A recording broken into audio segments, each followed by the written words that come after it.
शांति कैसे पाएं? एक भक्त की यात्रा। एक समय की बात है, एक छोटे से गांव में एक भक्त रहता था जिसका नाम था योगेश। योगेश के मन में एक गहरा सवाल था, शांति कैसे पाऊं? वो हर दिन मंदिर जाकर भगवान से यही प्रार्थना करता, लेकिन परेशान था कि असली शांति उसे कैसे मिलेगी। गांव के आसपास की दुनिया शोर शराबे और तनाव से भरी थी। लोग हमेशा दौड़ भाग में रहते, झगड़ते और अपेक्षाएं पूरी ना होने से दुखी होते। योगेश भी इस भागदौड़ का हिस्सा था और भीतर से तड़पता रहता, जो उसे चैन नहीं देती थी। श्रद्धा और सवाल। एक दिन योगेश ने गांव के पुराने ज्ञानी से पूछा, पंडित जी, मैं भगवान का भक्त हूं, मैं रोज पूजा करता हूं, लेकिन शांति मन में नहीं आती। शांति कैसे पाएं? ज्ञानी ने कहा, बेटा, शांति अपने भीतर ही मिलती है, बाहर नहीं। परंतु शांति पाने का मार्ग कठिन है और उसके लिए सच्चा ज्ञान और भक्ति जरूरी है। भक्ति की शुरुआत। योगेश ने अपने दिल से प्रार्थना की कि उसे सही मार्ग दिखाया जाए। कुछ दिन बाद उसे ख्याल आया कि उसने अभी तक आध्यात्मिक ग्रंथों की गहराई से पढ़ाई नहीं की। उसने ध्यान लगाया कि शांति पाने के लिए मन को नियंत्रित करना पड़ता है। वह लगा शिवजी के परम भक्तों की कथाएं पढ़ने और सुनने। उसने ओम नमः शिवाय मंत्र का जाप करना शुरू किया। जैसे जैसे उसका नियमित जाप बढ़ा, उसका मन धीरे धीरे स्थिर होने लगा। गुरु की प्राप्ति। एक दिन योगेश की मुलाकात एक महात्मा से हुई जो शांति के साक्षात रूप के ज्ञानी थे। महात्मा ने कहा, शांति वो है जो बाहरी दुनिया से नहीं आती, वो तब आती है जब तुम अपने अहंकार से मुक्त हो जाते हो। शांति तब मिलती है जब तुम समस्त कर्म भगवान को समर्पित कर देते हो। उन्होंने योगेश को बताया कि शांति पाने के लिए साक्षी भाव यानी हर घटना का निरीक्षक बनना चाहिए।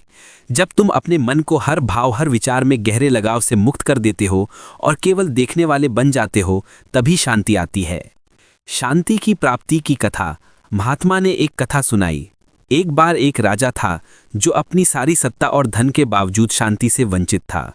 उसने अपने साम्राज्य के चारों ओर खोज की, विद्वानों से मिलकर सभी धर्म और युगों का अध्ययन किया, लेकिन शांति नहीं मिली। अंत में वह एक संत से मिलने गया। संत ने राजा को कहा, राजा, तुम अपनी बाहरी दुनिया में खोए हो। शांति पाने के लिए तुम्हें अपने मन के भीतर जाना होगा। वहां जहां अहंकार का कोई प्रवेश ना हो, बिखरे हुए विचार शून्य में विलीन हो, वहीं शांति है। राजा ने संत के मार्गदर्शन में ध्यान और भक्ति की साधना शुरू की। उसने अहंकार को त्याग दिया और हर कर्म भगवान के नाम समर्पित कर दिया। धीरे धीरे उसके मन में अपार शांति उत्पन्न हुई और जीवन की हर बाधा पर विजय पाई। शांति का सार। योगेश ने महात्मा के उपदेश माने। हर परिस्थिति में साक्षी भाव अपनाया। जो आता है उसे बस देखा, पर उसमें फंसा नहीं। कर्मों को भगवान के नाम समर्पित कर दिया, जिससे मन हल्का हुआ। निरंतर मंत्र जाप और साधना से मन को स्थिर किया। कुछ वर्ष के बाद योगेश वह शांति प्राप्त कर पाया जिसकी उसने तलाश शुरू की थी। अब वह सभी को यही सिखाता, शांति तुम्हारे भीतर ही है, उसे बाहर मत ढूंढो। कभी भी अपने मन के गीले पेड़ की तरह झूमते विचारों को पकड़ने की कोशिश मत करो। बस देखो, समझो और जाने दो, यही शांति है। अंतिम संदेश। दोस्तों, शांति पाने का रास्ता कठिन जरूर है, लेकिन नाम और भक्ति से ये संभव है। केवल पूजा धूप से नहीं, बल्कि आत्मा की गहराई में उतरकर अहंकार और लोभ से मुक्त होकर ही शांति मिलती है। गुरु की शिक्षा, सत्संग और नियमित साधना से मन का स्थिर होना जरूरी है। ओम नमः शिवाय जैसे शक्तिशाली मंत्रों का जाप हमें भीतर की संस्कृति से जोड़ता है और शांति के द्वार खोलता है।